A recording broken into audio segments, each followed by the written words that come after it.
Salve, galerinha! Professor Daniel Oliveira, mais uma vez aqui contigo. Mais um projeto do Governo do Estado do Maranhão, através da Secretaria de Estado de Educação. Nosso preparatório PAES ENEM UEMA, de toda a preparação que você pode encontrar na internet, essa é a mais direcionada para o nosso aluno, tá certo? Você vai encontrar as questões basicamente do Enem e da UEMA, somente questões do Enem e da UEMA, tá? E você passa a ter uma preparação com o que você está encontrando nas provas, já encontrou, e a probabilidade de alguns assuntos eles serem cobrados novamente é muito grande, né? Porque alguns assuntos acabam vindo com muita frequência e você percebe disso dentro das próprias questões, tá? Na descrição do vídeo você tem um link, você clica lá, baixa o material e começa a riscar. Você utiliza esse material, tem gente que não gosta de olhar, de estar trabalhando com ele digitalmente, prefere mesmo material físico, vai lá e imprime. E aproveita, tá certo? E 67. Os tanques de armazenamento de gasolina podem, com o tempo, sofrer processos oxidativos, resultando da contaminação do combustível e do solo à sua volta. Uma forma de evitar tais problemas econômicos e ambientais é utilizar preferencialmente metais de sacrifício, protegendo os tanques de armazenamento. Suponha que seja necessário usar um metal de sacrifício em um tanque de aço, que é uma liga de ferro e carbono.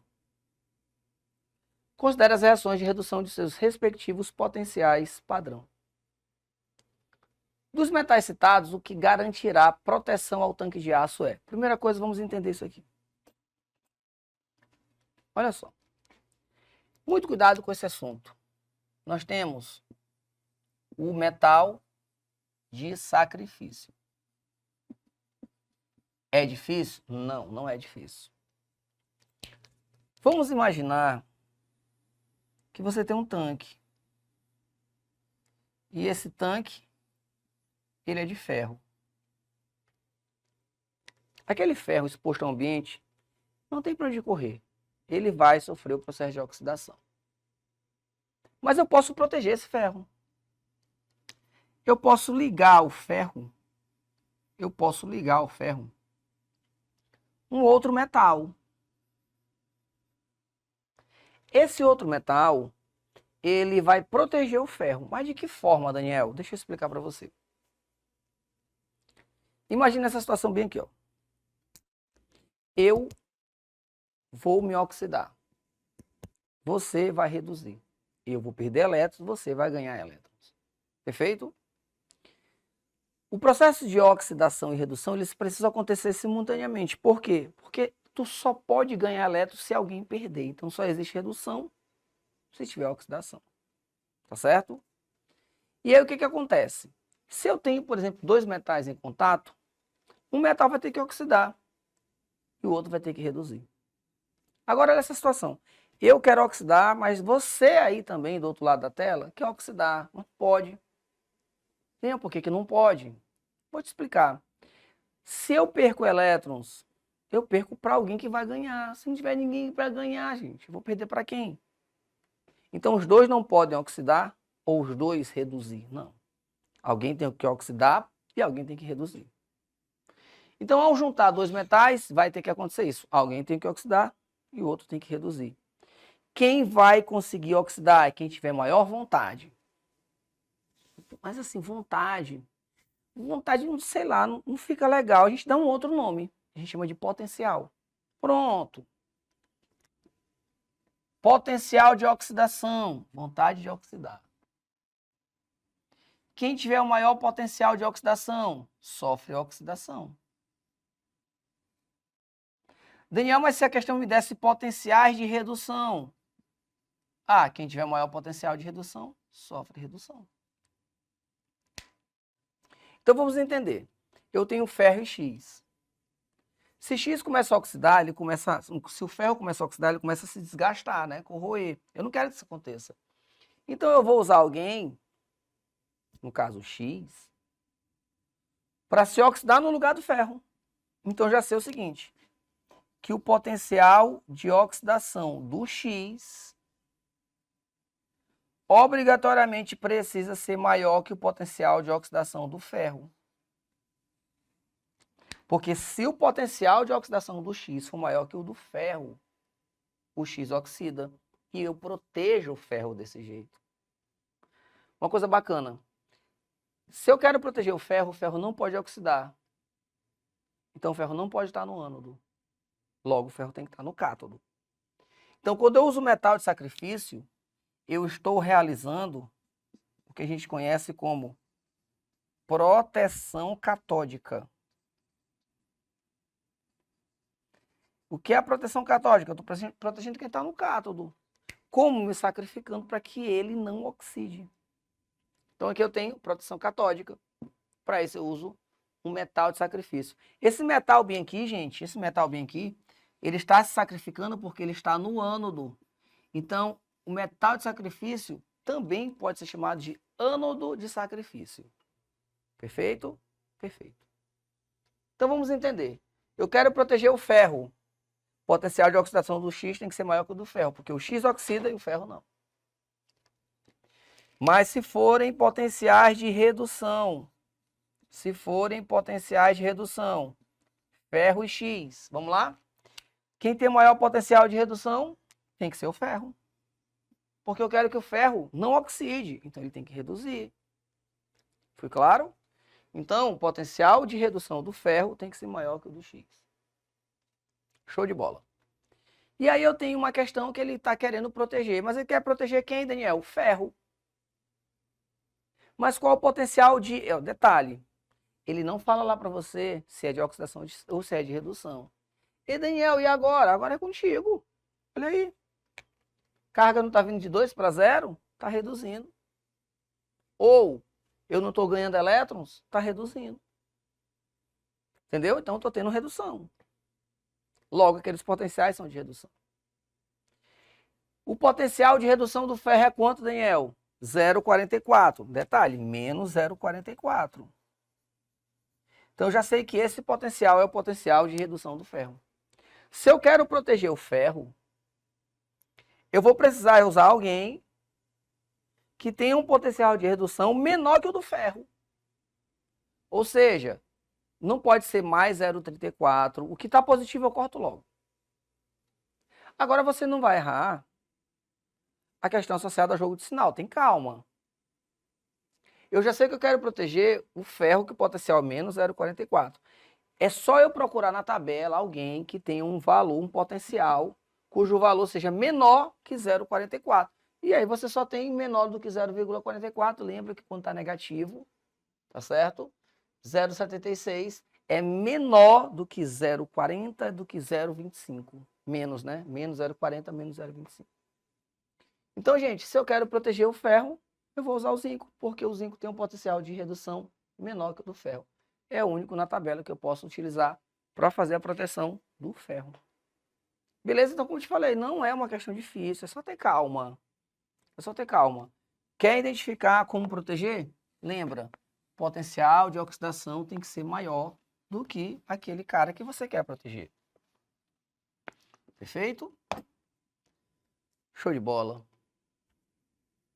A nanotecnologia é responsável pelo aprimoramento de diversos materiais, incluindo os que são impactados com a presença de poluentes e da umidade na atmosfera, causadores de corrosão. O processo de corrosão é espontâneo e provoca a deterioração de metais como ferro, que em presença de oxigênio e água sofre oxidação, como ilustra a equação química. Então aqui, gente, ó, se você analisar bem, você tem o ferro, isso aqui é a ferrugem, tá? Continuando.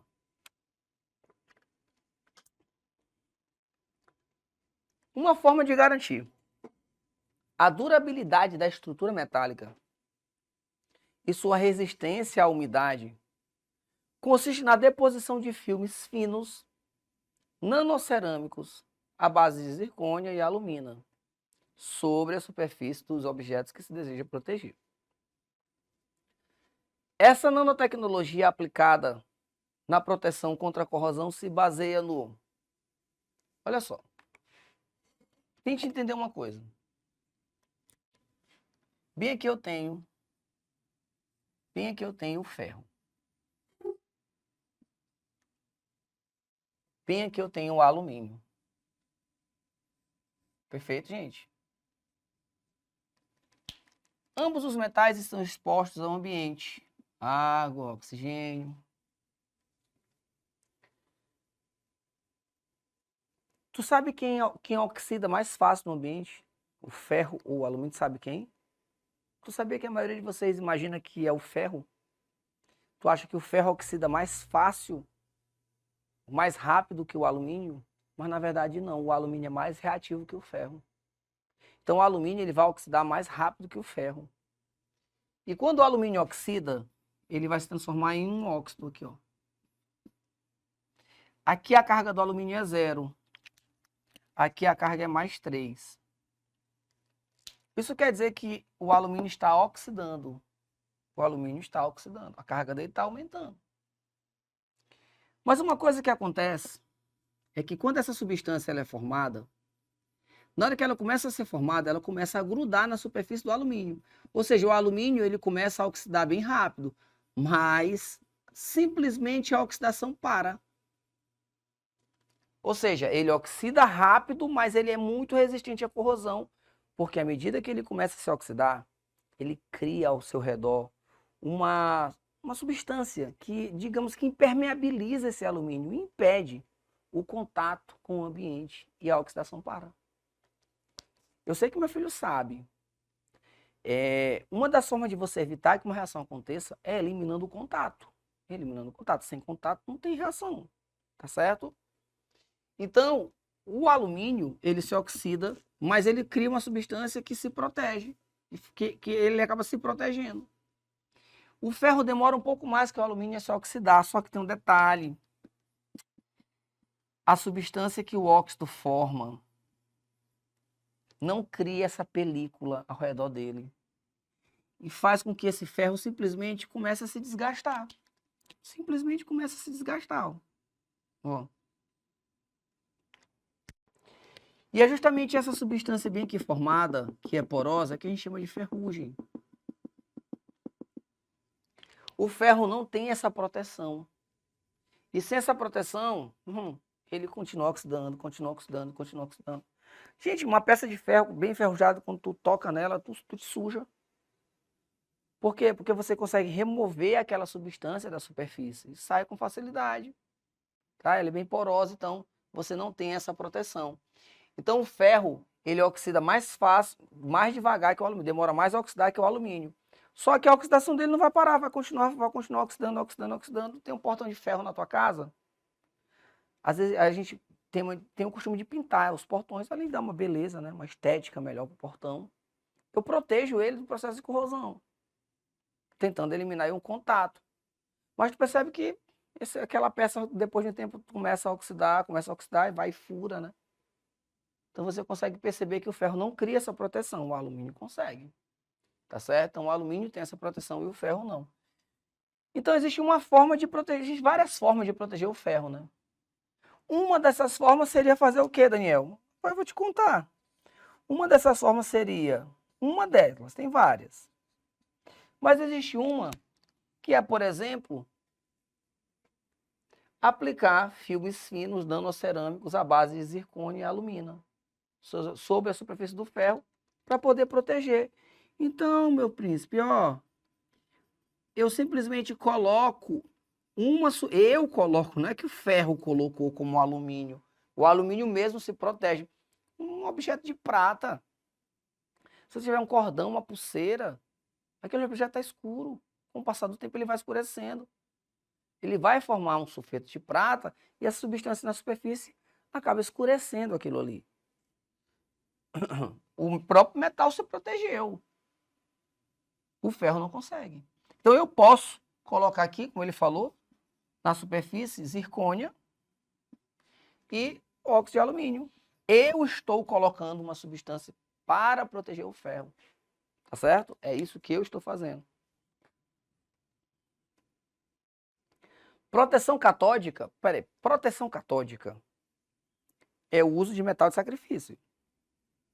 Utilizando um metal fortemente redutor. Gente, um metal fortemente redutor é um metal que oxida fácil. Porque se eu oxido fácil, provoca sua redução. Então, se eu sou fortemente redutor, é porque eu oxido muito fácil, tá bom? Então, não pode ser a letra A. Então, se não pode ser a letra A, não pode ser a letra B, que é a mesma coisa, metal de sacrifício. Que se oxidam no lugar do ferro. Passivação do ferro. Isso aqui é conhecido como passivação. Que fica revestido pelo seu próprio óxido. O ferro não tem passivação, o alumínio tem. O ferro não tem. Eu estou querendo criar isso, colocando uma substância ali. Eu estou querendo criar um efeito de barreira que impede o contato com um agente fortemente oxidante. Ou seja, impede o contato com alguém que vai provocar a oxidação do ferro. Então a resposta é a letra D. Nada a ver com galvanização. Galvanização é um processo de eletrólise. É revertir o ferro, por exemplo, com zinco. Não é isso que eu estou fazendo. Eu não estou pegando o ferro e revertindo ele com zinco. Tá certo? Então, gente, uma questão bem tranquila. Você está querendo criar no ferro um efeito de barreira. Já que o ferro não tem passivação. Ele não tem. Ele não tem isso aqui que o alumínio tem. Ele não tem o que o cobre tem, que a prata tem. Então, eu preciso criar esse efeito de barreira para impedir o restante da oxidação. Eu espero que você tenha entendido. Agora é contigo. Certo? Procura mais exercícios sobre esse assunto. Aproveita, revisa as últimas questões que a gente já trabalhou. Trabalhamos muita coisa aqui de eletroquímica, pilha, eletrólise. É um assunto que aparece com muita frequência nessa prova do Enem. Então, se você já sabe, é um assunto que é recorrente, você precisa intensificar os exercícios dentro desse assunto, porque tu sabe que a chance de aparecer alguma coisa de pilha e eletrólise é muito grande. Fique com Deus. Um grande abraço. Te vejo na próxima aula. Fui!